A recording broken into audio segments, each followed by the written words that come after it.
মুহূর্তে আমার কাছে 50 টাকা আছে, এটা আমি মাটির ভিতর রেখে দেবো। কিছুদিন পরে এসে দেখবো এটা টাকার গাছ হয়ে গেছি। এই বিন্দু কি করছিস? টাকার গাছ লাগাচ্ছি তাই নাকি? টাকার গাছে আবার টাকা ধরে নাকি? পরে আমরা দেখে নেবো। আরে বা, আমি তো গর্ত করে ফেলেছি, এখন এই টাকাটাকে আমি গর্তের ভিতর ঢুকিয়ে দেবো, আর পরে দেখবো কত বড় গাছ হয়ে গেছি।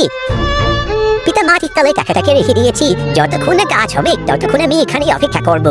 এই পিন্টু, তোর খাবার চলে এসেছে, খাবারটা খেয়ে যা। না না, আমি এখন খাবার খাবো না, যখন আমার গাছ হবে তখন আমি খাবার খাবো। আমার তো মনে হচ্ছে পিন্টু টাকার গাছের জন্য পাগল হয়ে গেছে, এর কিছু একটা করতে হবে। আরে টাকার গাছটা হয় না রে, চুলাইতে আমাদের সাথে এক বোতল পানি নিয়ে আসি, পানি দিলেই গাছ হবে।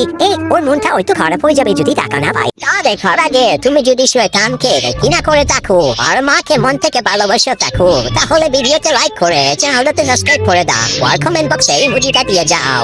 তাহলে আমরা একটা কাজ করি, দুজন মিলে টাকা দিয়ে এখান থেকে রেখে দিই, তাহলে ওর কাছে মনে হবে এখানে টাকার গাছ হয়েছে। সেটাই বরং করি, নয়তো আজকে খাবার টাবার কিছুই খাবে না। আরে এখানে সত্যি সত্যি টাকা পেয়ে গেছি। বন্ধুরা অবশ্যই ভিডিওতে লাইক করে দিও।